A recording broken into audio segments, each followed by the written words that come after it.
せて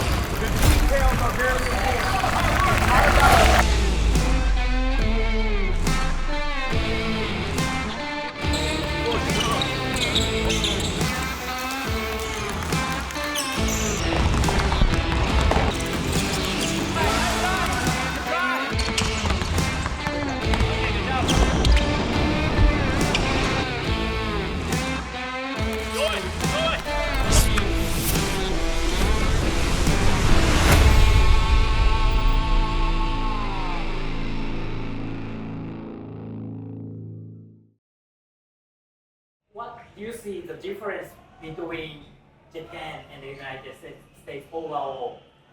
The thing that I see about the Japanese players is it's very systematic.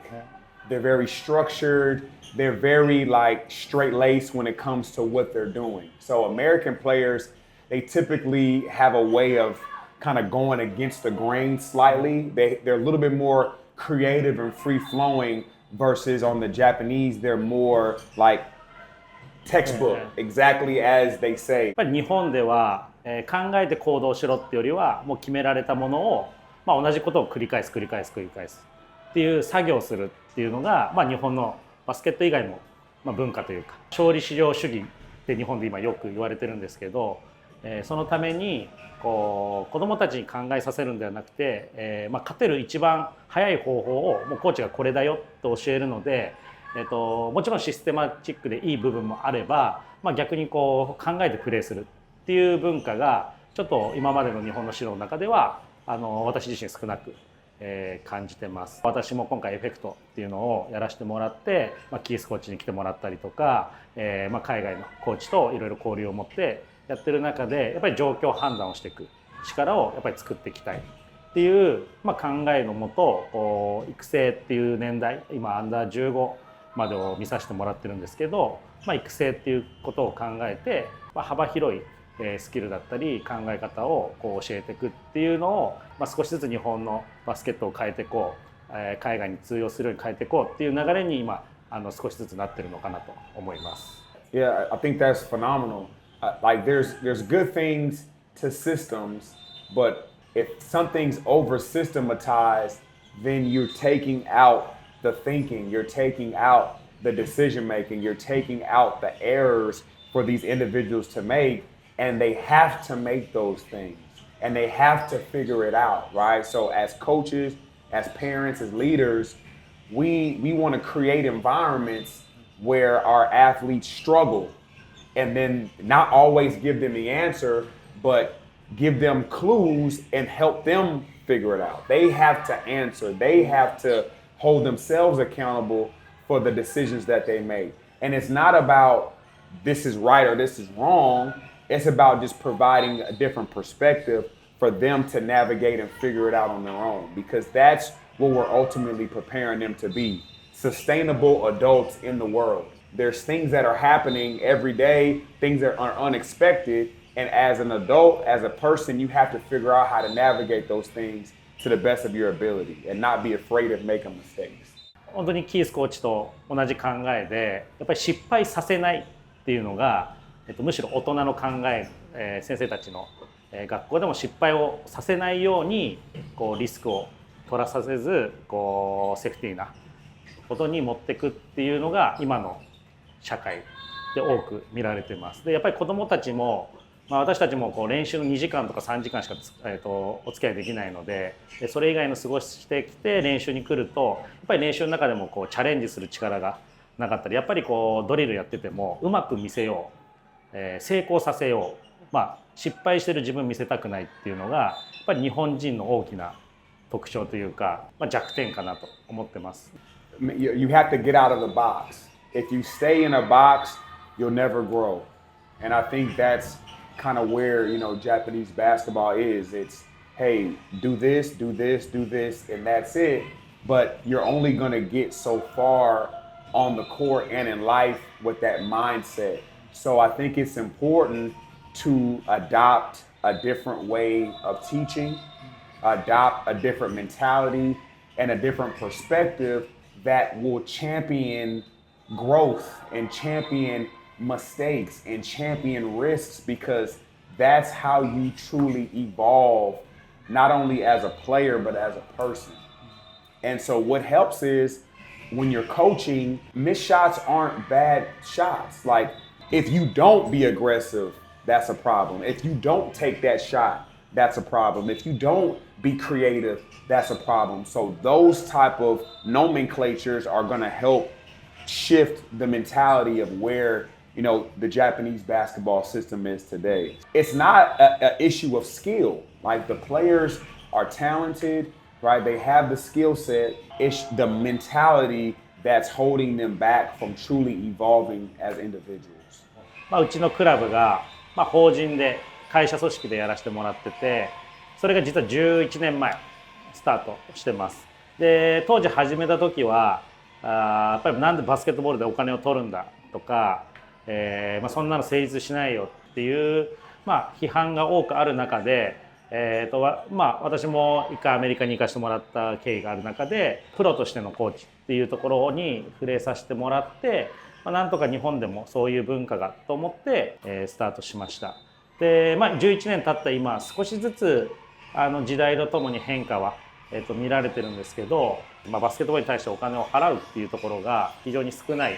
今回エフェクトもキースコーチを呼んで海外のコーチを呼んで、当然海外に行ったら、非常に大きなお金が渡航費だに宿泊だってかかる中で、普通のクリニックからしたら金額的には高いと思うんですけど、やっぱり現地のちゃんとしたコーチにしっかり教われる、体感できる。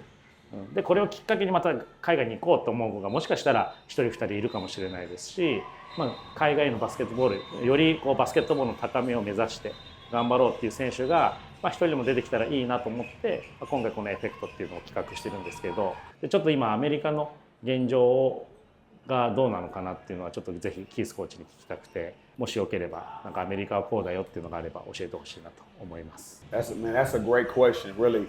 And in America, we actually deal with the same issues. Basketball, football, those are sports where parents feel the need to kind of minimize the compensation. And so what we've done at, my facility, Kingdom Performance, is we are changing the narrative. We have our own facility, we have our own operation, we're providing consistent training, we're providing different services that make it valuable. So, we charge a premium price because of the products and the services that we are providing. So the advice that I have is creating an environment, creating a culture, creating value that parents cannot deny. And when you look at it in America, these athletes, these basketball athletes, are getting paid more than a lot of these other sports. They're getting paid in college. Some high school kids are making money, and definitely, of course, at the NBA level, they're getting lucrative contracts. And so why wouldn't you invest in, your athlete? If you're trying to get a college scholarship, it's important that you invest at a young age, because you're not going to be able to get to the next level on your own.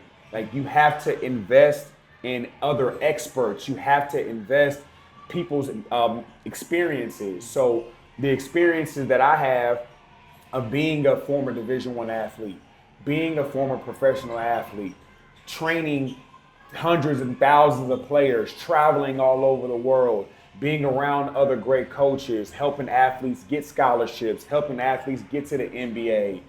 That stuff is value. That's experience that has to be compensated for.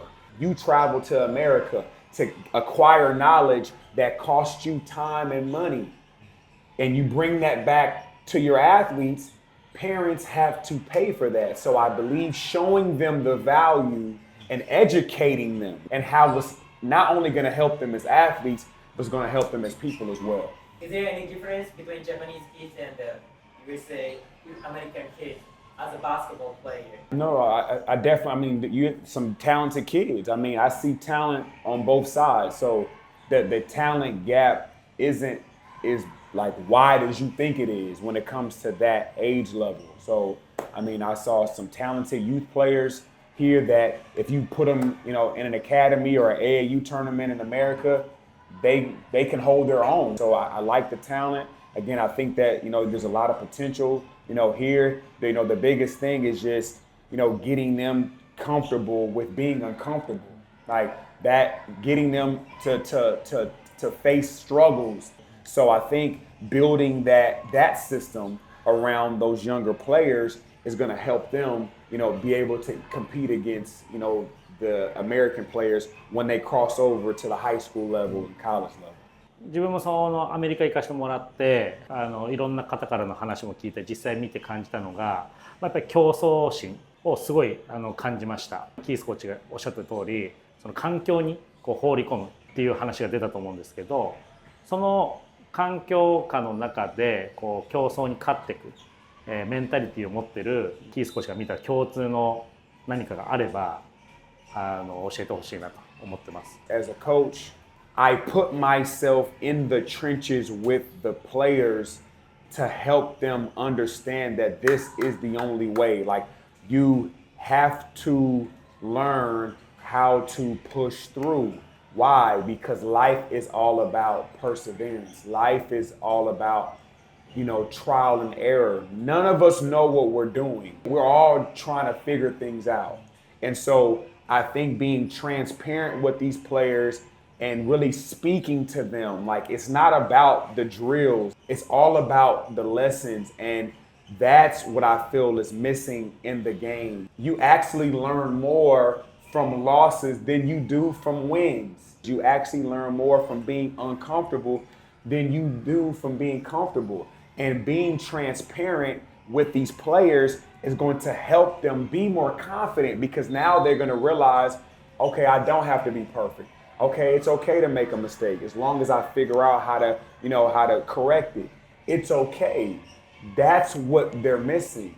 That's what the game is missing. That's what we're missing here in this lifetime. I'm not afraid of talking and sharing of the low points in my life. Everything is not great in Coach Keith's life. Everything is not great at Kingdom Performance. We have struggles, but we have to be okay with sharing those struggles with the youth.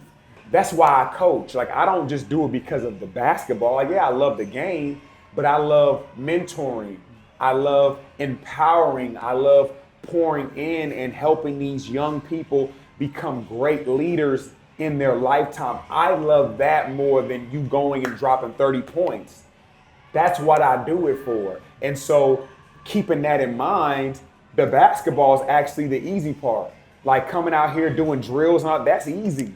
That's not hard at all. The hard part is getting you to have energy, getting you to have passion, getting you to cheer somebody else on, getting you to lead somebody else on, getting you to figure out something. That's all I'm trying to do. So I put more effort and energy into that than I do in how many crossovers can you do in 30 seconds. Like that's not, to me, that's not what this is about. Yes.